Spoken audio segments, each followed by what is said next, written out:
Telangana deputy CM ఆర్థిక శాఖ మంత్రి భట్టి విక్రమార్క మాట్లాడుతున్నారు. లైవ్ లో చూద్దాం. గత ప్రభుత్వంలో 10 సంవత్సరాలు మంత్రిగా పనిచేశారన్న సంగతి కూడా మర్చిపోయి స్థాయి దిగజార్చుకొని అబద్ధాలన్నీ పోగేసుకుని ఆ పోగేసుకున్న అబద్ధాలని ప్రచార అస్త్రాలుగా మార్చుకొని అదే పనిగా ఒక గోబల్స్ ప్రచారం చేయడం కోసం ప్రయత్నం చేస్తూ ఉన్నారు. ఇది ఒక అంశంలో కాదు, అనేక అంశాలపైన ఇదే పనిగా పెట్టుకొని అబద్ధాలని ఒక్కొక్క శాఖ మీద ప్రయత్నం చేసే కార్యక్రమం చేస్తూ ఉన్నప్పుడు ఈ రాష్ట్ర ఆర్థిక పరిస్థితిని,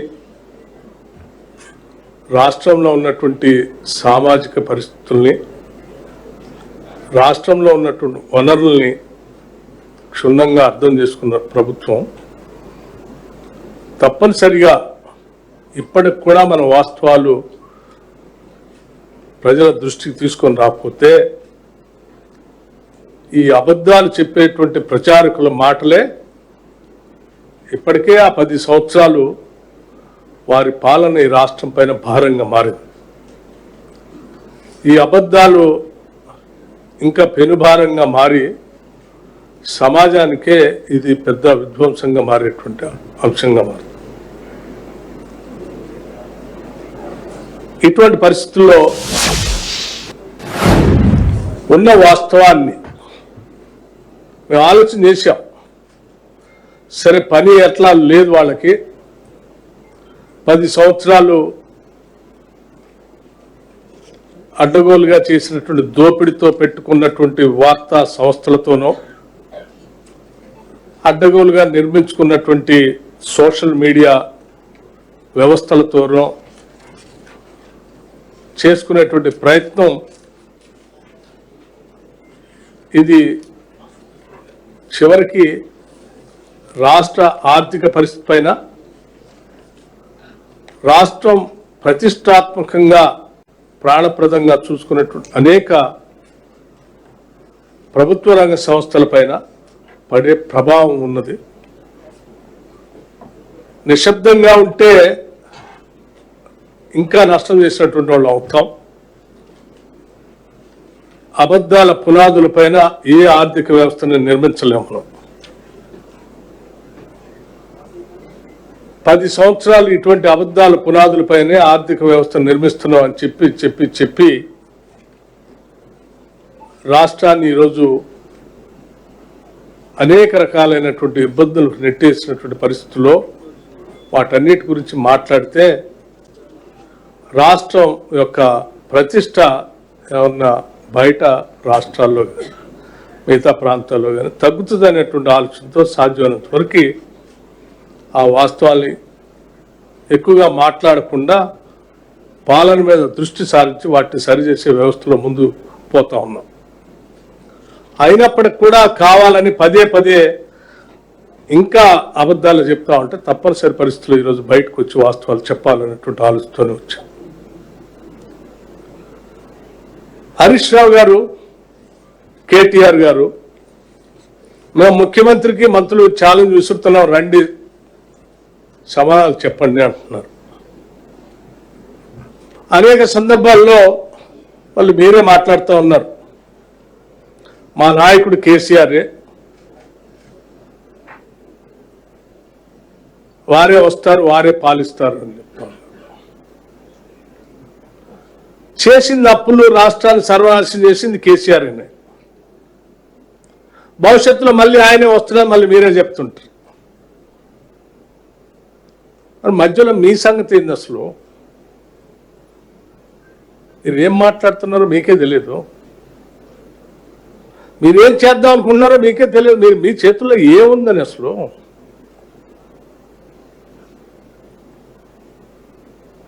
అబద్ధాలు పోగేసుకొని ప్రచారం చేయటం తప్ప ఈ చేతుల్లో ఏముంది? నేను చాలా స్పష్టంగా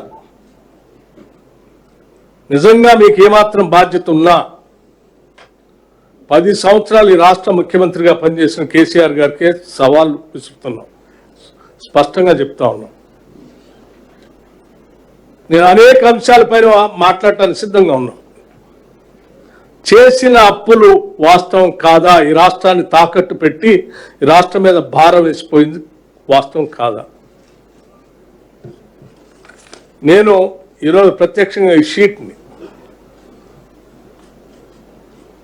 ఎక్కడ పడితే అక్కడ రాష్ట్రం ఇన్ని అప్పులు చేయలేదు అని పదే పదే హరీష్ రావు గారు ఒక పవర్ పాయింట్ ప్రజెంటేషన్ ఇస్తున్నారు. ఈ అప్పులన్నీ ఎవరు చేశారు? 2014 నుంచి 2023 వరకు మీరే కదా. ఇవన్నీ తెచ్చింది మీరే కదా, మీ ముఖ్యమంత్రే కదా, ఆనాటి మీ ముఖ్యమంత్రే కదా. మీరు దాస్తే దాగే కాదు కదా, రికార్డ్స్లో ఉండే కదా. అక్షరాల మీరు రకరకాల మార్గాల ద్వారా రాష్ట్రాలు తెచ్చిన అప్పులు, ఎఫ్ఆర్బిఎం పేరు మీద కొన్ని, government guaranteed loans raised by అంటే కార్పొరేషన్స్ పేరు మీద కొన్ని, మీరు ఎంప్లాయీస్కి పెండింగ్ పెట్టిపోయినటువంటి అప్పులు కొన్ని, డిస్కమ్స్కి ఎనర్జీస్కి కట్టాల్సిన అప్పులు కొన్ని, ఇవన్నీ ఈరోజు లెక్కలు ఉన్నాయే కదా. ఇవన్నీ కలిపి 8,21,651 కోట్లు మీరు బకాయి పెట్టిపోయారు కదా అప్పులు చేసి. ఇది వాస్తవం కాదా? ఇవి చెప్పండి మీరు. ఈ బకాయిలు అన్నీ ఇవాళ రాష్ట్రం చెల్లించాల్సిన అవసరం లేదు, కేసీఆర్ చెల్లిస్తాడు, రాష్ట్రం మీద అప్పు లేదని చెప్పండి. మరి చెల్లించండి. మరి మీరు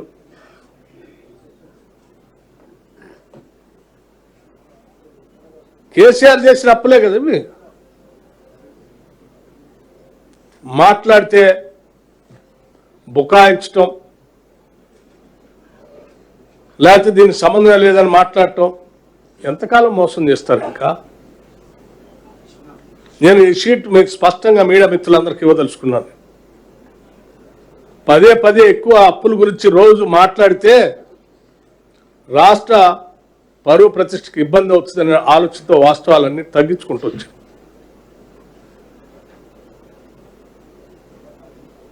సమాధానం చెప్పాల్సింది కేసీఆర్ దీని మీద. పోనీ మీరేమైనా బాధ్యత తీసుకొని మాదే బాధ్యత అంటారు? చెప్పండి. మీరేం గతంలో పాలన చేసినప్పుడు మాకు సంబంధం లేదు ముఖ్యమంత్రి గారు అంటారు, రేపొద్దున కూడా మాకు సంబంధం లేదు ఆయనే వస్తానంటుంటారు. మధ్యలో మాత్రం మేమే వస్తాం సమాధానాలు చెప్పాలని అడుగుతాం. దేనికి మీకు ఏముందని సమాధానం చెప్పేది? అసలు వెనక లేదు, ముందు లేదు, గతం లేదు, భవిష్యత్తు లేదు మీకు.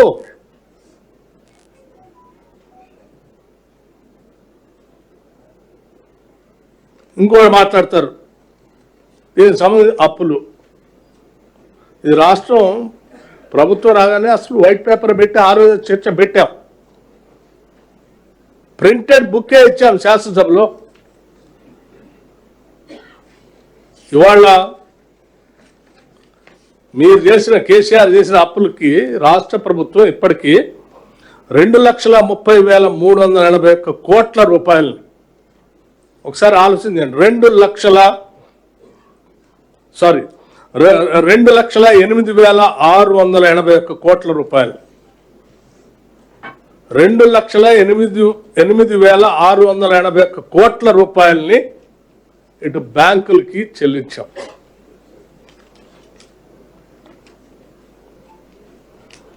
మీరు ఆయన అంటున్నాడు మేము చేసి వచ్చింది ఓన్లీ 3 లక్షలే, మేము చేసింది 3 లక్షలు. మరి 3 లక్షలు చేస్తే రాష్ట్ర ప్రభుత్వం అకౌంట్స్ నుంచి ఆర్బీఐ ద్వారా కట్ అయినాయి కదా అప్పు. నువ్వు చేసిన అప్పుకి వడ్డీ అసలు కలిపి కేవలం ఈ 2.5 సంవత్సరాల్లోనే 2,08,681 కోట్లు బ్యాంకులు కట్టింది.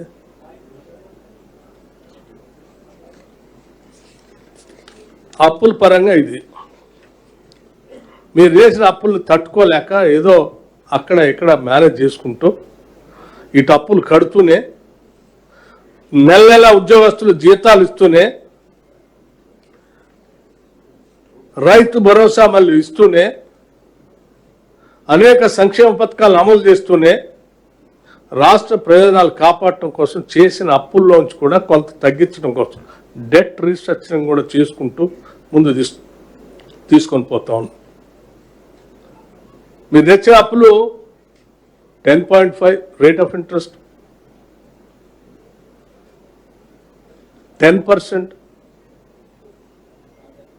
అడ్డగోలుగా ఏ రేటు దొరికితే ఆ రేటుకి తీసుకొస్తారు, దాని భారం ఇస్తారు. ఇవాళ మేము వచ్చిన దగ్గర నుంచి బయటికి ఎంతో జాగ్రత్తగా రీస్ట్రక్చరింగ్ చేసి ఎక్కువ వడ్డీతో ఉన్న అప్పులను తగ్గించడం కోసం అదనంగా వేరే దగ్గర తీసుకుని అవి కట్టి క్లోజ్ చేసి తక్కువ వడ్డీకి మళ్ళీ వాటిని రీస్ట్రక్చరింగ్ చేస్తే ఇప్పటివరకు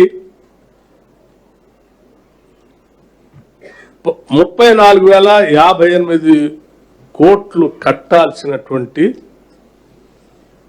అవసరాన్ని కేవలం 11,000కే కుదించాం వడ్డీ తగ్గించి.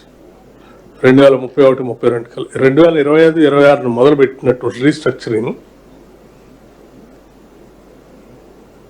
2031, 32 కల్లా కట్టాల్సిన 34,058 కోట్లని కేవలం 11,915 కోట్లకు తగ్గించాం బై వే ఆఫ్ రీస్ట్రక్చరింగ్. అంటే రాష్ట్రానికి 22,142 కోట్లని ఆదా చేసి మీరు చేసిన అప్పుల్లోంచి దాన్ని రీస్ట్రక్చరింగ్ చేసి అంత సోయి కూడా లేకుండా అడ్డగోలు అప్పులు తీసుకొస్తారు. మీరు ఇవాళ మళ్ళీ ఛాలెంజ్ రోడ్డు మీద నిలబడి ఛాలెంజ్ చేస్తున్నాం. ఏం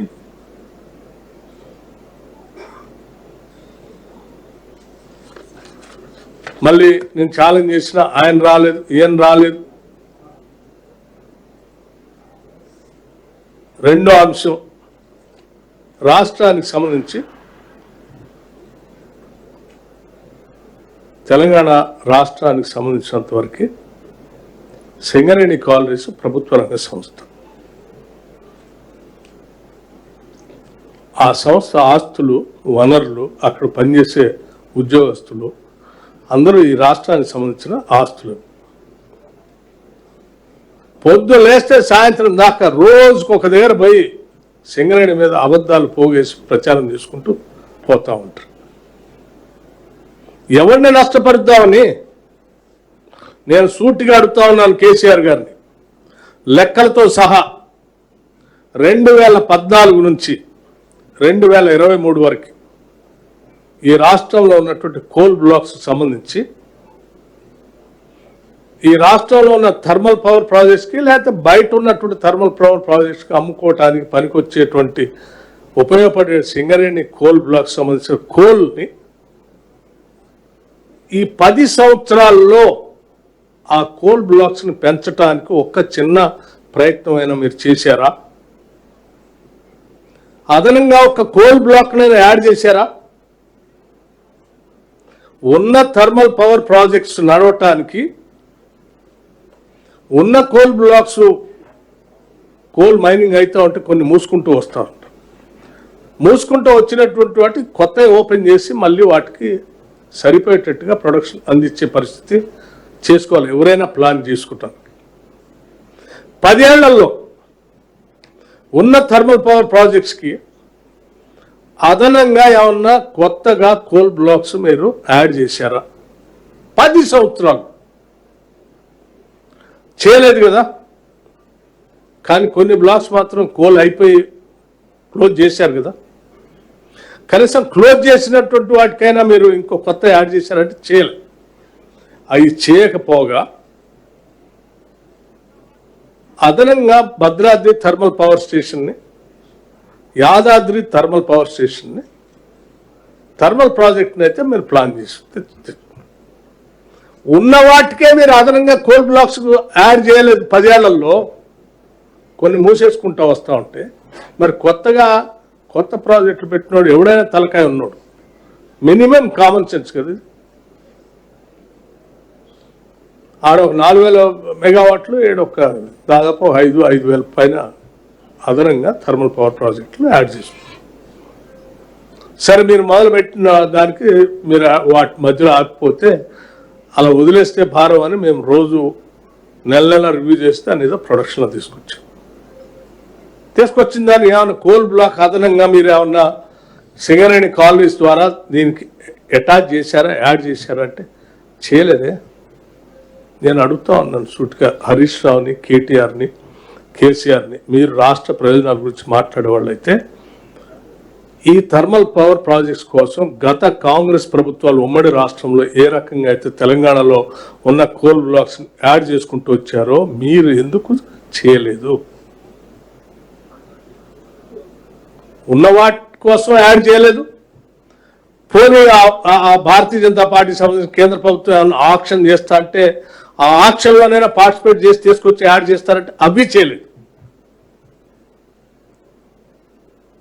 మరి మీరు ఆక్షన్లో పార్టిసిపేట్ చేసి బ్లాక్ని యాడ్ చేయరు, కొత్తవి ఓపెన్ చేయరు. అంటే మీ ఉద్దేశం ఏంటి? ఈ థర్మల్ పవర్ ప్రాజెక్ట్స్కి కోల్ అందుబాటులో రావద్దు, కోల్ షార్టేజ్ రావాలా, క్రైసిస్ రావాలా, ఈ థర్మల్ పవర్ ప్రాజెక్ట్స్కి ఇబ్బంది పడాలి. ఎందుకు పడాలా? జనరల్గా ఇక్కడ ఉన్నటువంటి ఆక్షన్ చేసిన కోల్ బ్లాక్స్ మీరు పార్టిసిపేట్ చేసుకుంటే సింగరేణికి వచ్చాయి.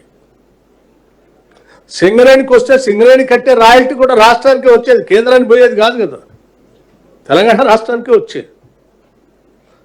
మరి ఆ రాయల్టీ రానికుండా చేస్తే, సింగరేణి కోల్ బ్లాక్ లేకుండా చేస్తే ఎవరికి దక్కేటట్టు చేసినావు? నువ్వు బలవంతంగా సింగరేణి ఆపి ఇద్దరు ఎవరో ప్రైవేట్ వ్యక్తులకి సత్తుపల్లి 3 కోయగూడెం బ్లాకులు ప్రైవేటు వ్యక్తులకి పోయేటట్టుగా చేస్తే, ప్రైవేటు వ్యక్తులకు పోయేటట్టు చేయటం వల్ల ఎవరికి లాభం జరిగింది? ఇది సింగరేణికి జరిగిందా, లేకపోతే థర్మల్ పవర్ ప్రాజెక్ట్స్ జరిగిందా, లేకపోతే మీకు సంబంధించిన తెలిసినటువంటి ప్రైవేట్ వ్యక్తులకు మేలు జరిగిందా? ఎవరికి జరిగింది? దాదాపు సత్తుపల్లి 3 ఒక్క దాంట్లోనే 65 మిలియన్ టన్స్ నష్టపోతుంది. ఆ పాత వాటికే నడవటానికి సరిపోయే కోల్ లేకుండా ఈ కొత్త రాకుండా చేస్తే, ఈ కొత్త వాటికి కూడా రాకుండా చేస్తే అంతిమంగా నీ ఆలోచన ఏంటి? ఉన్న ఎగ్జిస్టింగ్ థర్మల్ పవర్ ప్లాంట్స్కి అదనంగా ఆడిన యాదాద్రికి, భద్రాద్రికి సింగరేణి కోల్ రాకుండా ఉండాలి, అదనంగా వచ్చే కోల్ బ్లాక్స్ ప్రైవేట్ వ్యక్తుల చేతుల్లో పోవాలి. అది ఇది సరిపోతే బయట నుంచి ఇంపోర్ట్ చేసో బయట ప్రైవేట్ వ్యక్తులు సప్లై చేయాలి. ఈ ప్రైవేట్ వ్యక్తులు సప్లై చేయటం కోసమే కదా ఈ కుట్రంతా. నిజంగా ఈ ఆలోచన లేకపోతే చాలా స్పష్టంగా 10 ఏళ్ళు మినిమం ఒక బ్లాక్ అలాట్ చేయించుకోవాలంటే మైనింగ్ ప్లాన్ మొదలుపెట్టి వాడు కోల్ ప్రొడక్షన్ మొదలుపెట్టి సప్లై వచ్చేవరకల్లా మినిమం 5-6 సంవత్సరాలు ఆర్ 10 years, కొన్ని అయితే 10 years కూడా పడుతుంది ప్లాన్ చేసుకుంటారు. కేవలం సింగరేణి కాలరీస్ మూసేయాలి, అది నష్టపోయేటట్టు చేయాలి, అంతిమంగా వాళ్ళు సప్లై చేయలేని పరిస్థితి సృష్టించాలి.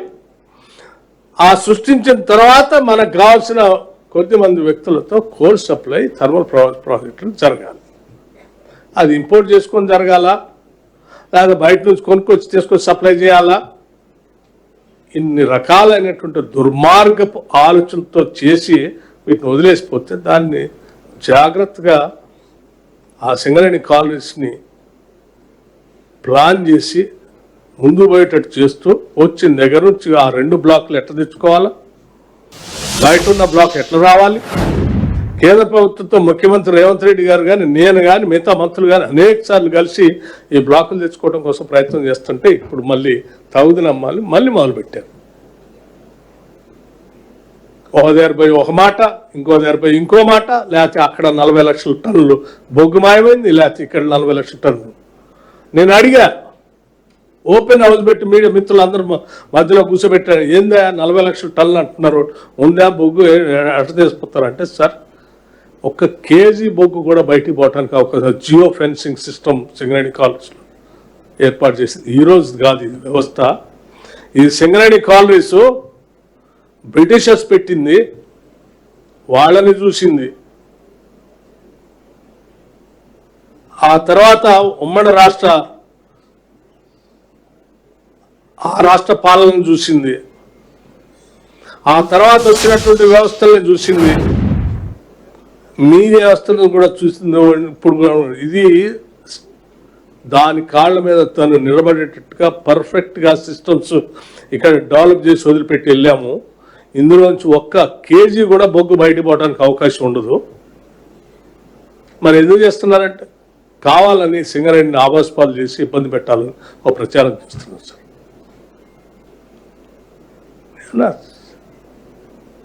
నీ సొంత బిడ్డ సింగరేణి తెలంగాణ రాష్ట్ర ప్రజల ఆస్తి, 40,000 మంది కార్మికులు దాని మీద పని చేసుకుంటూ పోతా ఉన్నారు. సింగరేణి నష్టపరిస్తే ఎవరికి నష్టం? అంతిమంగా తెలంగాణకి నష్టం. రైట్, మీరు అన్నట్టు నేను చెప్తా ఉన్నాను, కేసీఆర్ కూడా వాళ్ళకు కూడా చెప్తున్నాను. ఆర్థిక పరిస్థితి మీద మీకు పేపర్ చూపించాను నేను.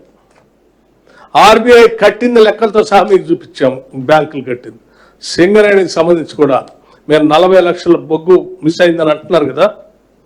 సింగరేణికి కొత్త బ్లాకులు రాకుండా ఎట్లా అడ్డుకున్నారో నేను వాస్తవాలు నేను తెలుసుకొని మీకు చెప్పాను. 40 లక్షల బొగ్గు పోయిందని చెప్తా ఉన్నారు కదా. నేను ఎవరో హరీష్ రావు మాట్లాడుతుంటే అబద్ధాలు ఏదో మాట్లాడతాలే అనుకున్నాను. చివరికి నిన్న కేటీఆర్ కూడా మాట్లాడాడు.